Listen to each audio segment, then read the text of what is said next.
Mayoral candidate, Republican guy, Jim Taliaferro is here for a couple of seconds. Hey, Mr. Jim, welcome back to KEEL. Thank you for your time last night, by the way. Much appreciated.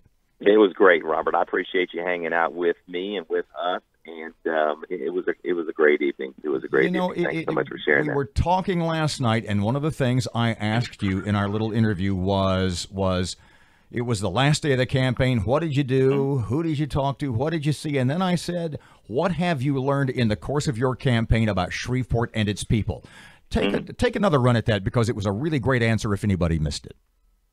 Well, what I learned is that the commonalities of the people of Shreveport is that we all, regardless of where we live, what skin color we are, what we do for a living, we all want the same thing.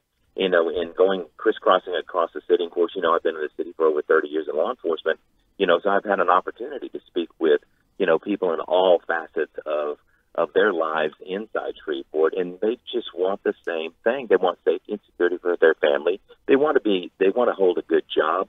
They want the best for their kids, maybe to go to school, go to college, but they just want good quality of life, in Shreveport, which is it's not that much to ask.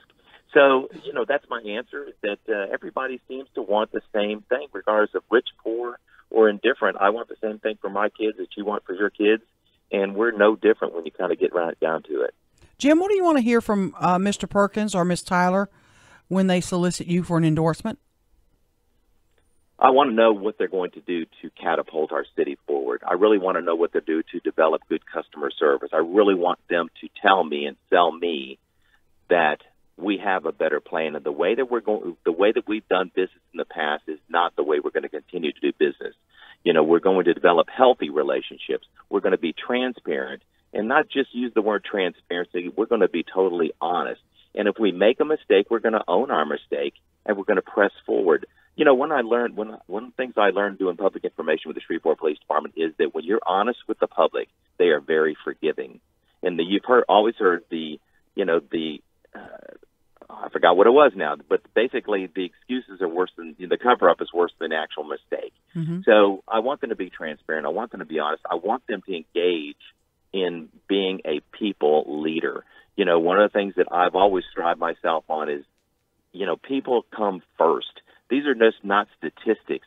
These are your clients. These are the people that actually vote. These are your employers, not the employees. So we need to get back to where, we believe in our people, and our people are the voice. Do you anticipate making an endorsement? I may or may not. I am going to look at each one of those candidates, and I'm sure that each one of those candidates are going to, I would say that they would probably give me a call, and we can talk philosophy, and we can talk where we want to take this city, but I want them to surround themselves with people a lot smarter than they are. And this is not to say that, that they're not smart people, because they are, and I do appreciate each one of them, no matter if it's Mr. Perkins or Ms. Ollie Tyler. The other candidates, for throwing their hat into the ring, says that we need to do something different, that we need to chart a course that's different than the one we've been on, that we cannot continue doing the same thing over and over again expecting different results, because we know it has not worked. We just have to face ourselves, look at ourselves in the mirror and say, it hasn't worked. So how can we make it different? How can we make it better for the citizens? And how can we build a great legacy for the city that we call home, that's Shreveport, Louisiana? Mr. Jim, Adrian Perkins, front runner after last night's general election, 29%. Right. Republican candidates combined polled 35. Uh-huh. Was there one Republican too many in the race? People have said that from day one. And they said, well, one of you should drop out, because if you don't drop out, we have no chance. Well, then I kind of get a little arrogant, in my own head and say, well, the last time I looked over my shoulder, I didn't see a whole long line of people ready to take up, the charge to run for office. And, we had a lot invested, both Mr. Savage and myself. We had a lot of supporters. We had a lot of money. We had a lot of time. We had a lot of effort. And so the process itself is the most important thing, is that people, just like back in the day, they come off the farm, they run for office, and then when they through doing their public service, they go back to the farm, and I think that's what I hold on to, is that this is our opportunity. Was my opportunity to say, I wanted something different for my 16-year-old. I wanted a place where she could call home and be proud of. And that was my why. And I've said it over and over again. Your why has to be so strong that it will not derail you from anything.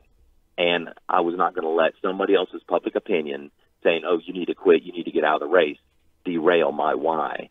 Now, I know that probably sounds arrogant, but that's just the person that I am, and I'm such a believer in the opportunities, the possibilities of Shreveport, Louisiana, and its people, which, you know, I get teary-eyed because we are such a great culture, and we have so much to offer here, and we can do so much better.